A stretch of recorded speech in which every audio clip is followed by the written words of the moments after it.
Guys, ada nggak sih yang lebih nyakitin dari dikhianati? Ada. Dihamili terus difitnah sama pacar sendiri kalau anak yang kita kandung bukan darah dagingnya. Dan tahu apa alasannya?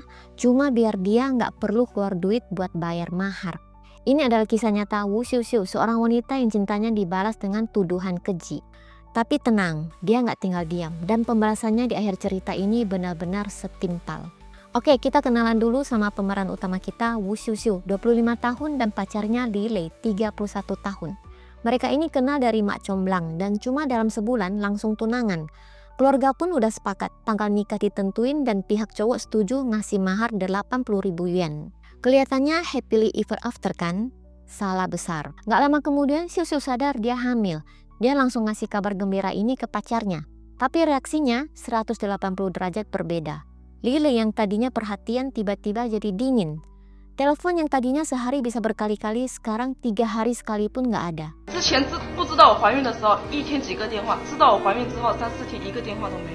Dan mimpi buruk Xiuxiu pun dimulai. Kehamilannya malah jadi senjata buat keluarga pacarnya. Keluarga Li Lei tiba-tiba bilang nggak sanggup bayar mahar 80.000 yuan karena uangnya dipakai buat buka supermarket. Sebagai gantinya mereka nawarin supermarket itu jadi maharnya. Kelihatannya bagus kan?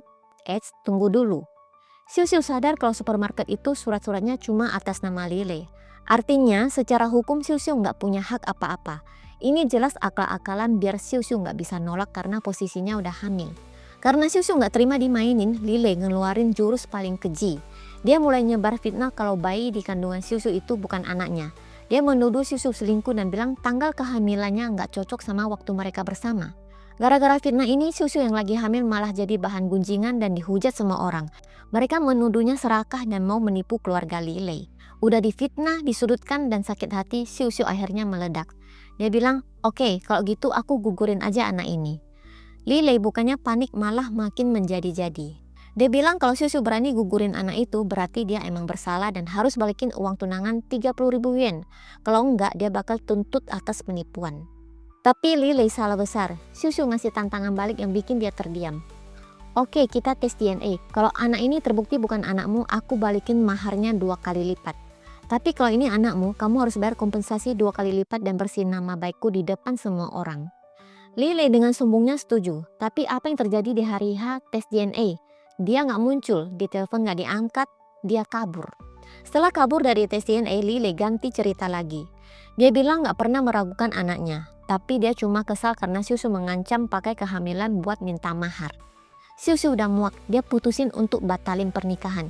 Dia cuma minta Li Lei minta maaf dan bersihin namanya, nanti uang tunangan dia balikin. Tapi si pria ini bukannya minta maaf, malah benaran menuntut Xiuxiu ke pengadilan atas tuduhan penipuan.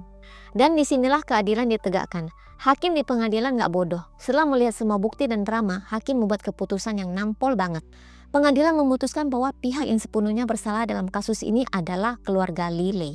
Hasilnya, Xiuxiu tidak hanya tidak perlu mengembalikan uang tunangan 30.000 yuan, tapi sebaliknya Li Lei dihukum untuk membayar semua biaya aborsi Xiuxiu ditambah biaya pemulihan dan nutrisinya. Keadilan akhirnya berpihak pada Xiuxiu. Kisah Xiuxiu ini mengajarin kita banyak hal. Cinta dan kepercayaan itu dasarnya. Kalau dari awal udah penuh perhitungan dan fitnah, ya nggak akan benar. Buat semua perempuan di luar sana, kisah ini jadi pengingat untuk selalu cerdas, berani, dan jangan takut membela diri saat kita diinjak-injak. Nah, menurut kalian puas nggak sama endingnya? Tulis di kolom komentar ya, sampai jumpa di video berikutnya.